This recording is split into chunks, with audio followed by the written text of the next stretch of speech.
Patch 7.41b is still fresh, and a lot of new heroes are emerging. Days of Warlock and Jakiros are gone, and today I will bring you 4 new supports that are very strong, and explain why it's good to pick them.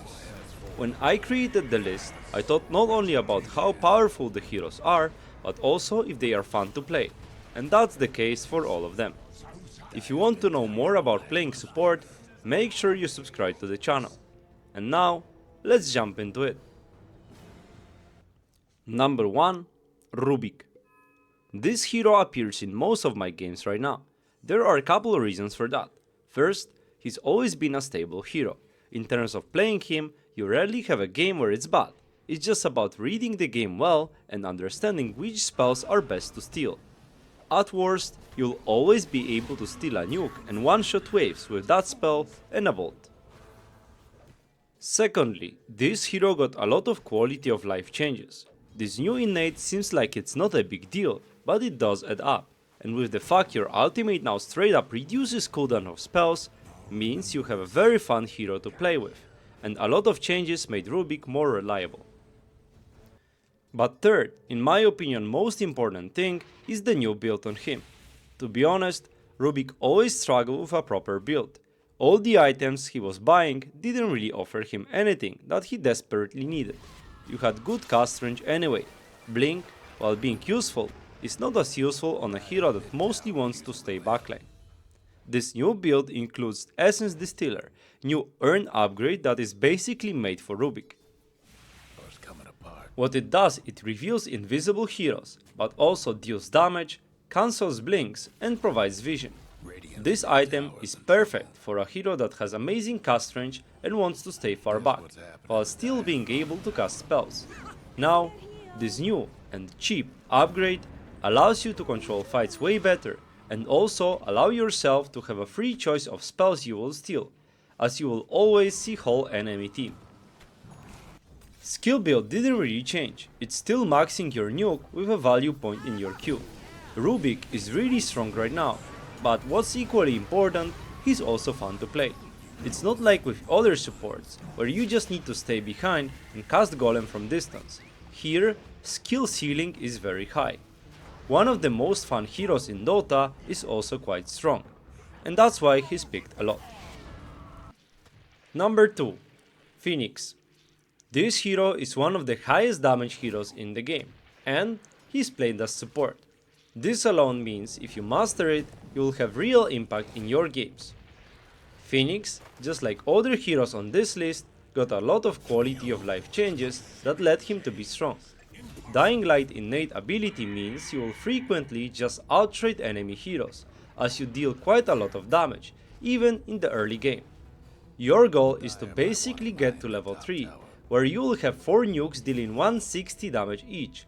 No hero in Dota can deal with that, so as long as you hit them well, you will win lanes. And after that, what you want to do is just to get into faces of enemies and deal a lot of damage. It's very simple. Your preference is to play with a lot of control, as you already bring AoE damage. Heroes like Pac, Mars or Void are cores that you would love to play with, as then you will be able to do what you're best at. Just click your spells and deal damage. This hero is same as he always was, just with a little bit more damage.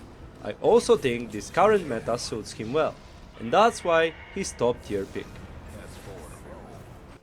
For the skill build, you want to max out your spirits first, then put either 1 or 2 points in your Q, and after that, skill up the Sun Ray.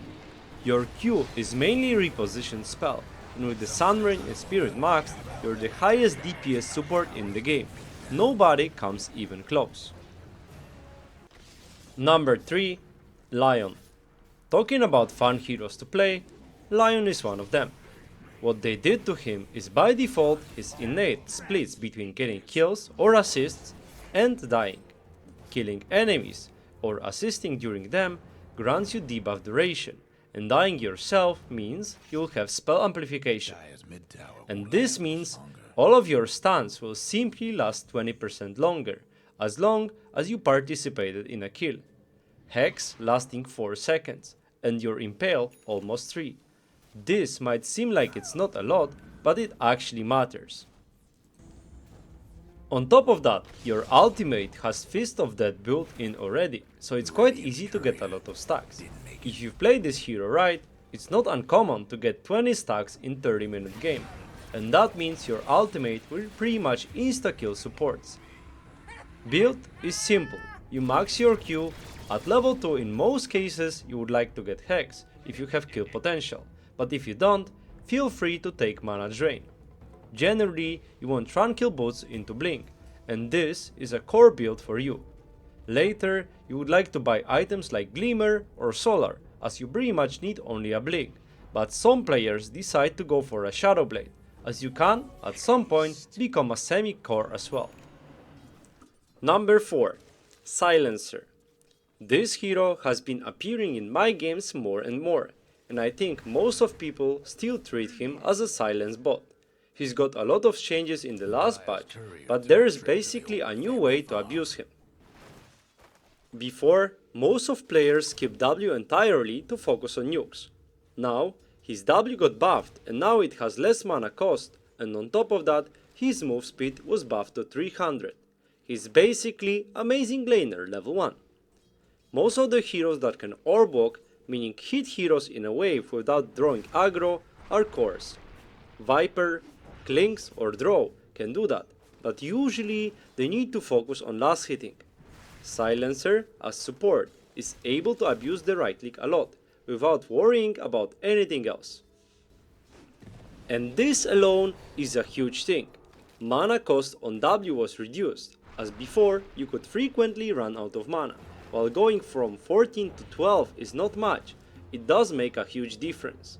On top of that, if target is silenced, now you steal 2 intelligence by default again, meaning you can dominate early game even harder. Getting int off heroes like Patch, Brewmaster or Tide hurts them a lot, so he's even more value against them. The main thing about this hero is global silence though, so picking it against mobile mid laners is still the default. After putting 1 point in your W, max other 2 spells and continue playing around your nukes. However, now it's way easier to win the lane with that hero. As for the items, just make sure you have enough mana for your spells. Arcane Boots into Solar Crest is something I love as position 5. There are honorable mentions though. First is Spirit Breaker, a hero that continues to be super strong, although he's appearing in my games less and less.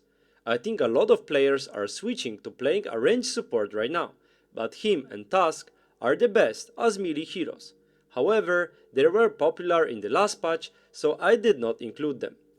Other two are Hoodwink and Death Prophet, which I continue to spam, but as I put a lot of videos about them lately, if you're interested in how well they function, I suggest watching them. That's it. If you want to know more about supporting in Dota, make sure you subscribe to the channel. Thanks again to everyone that decided to support me on YouTube. I just put another live coaching session there. If you want to see it, check description for details. Let me know in comments who else is strong right now, and as always, see you!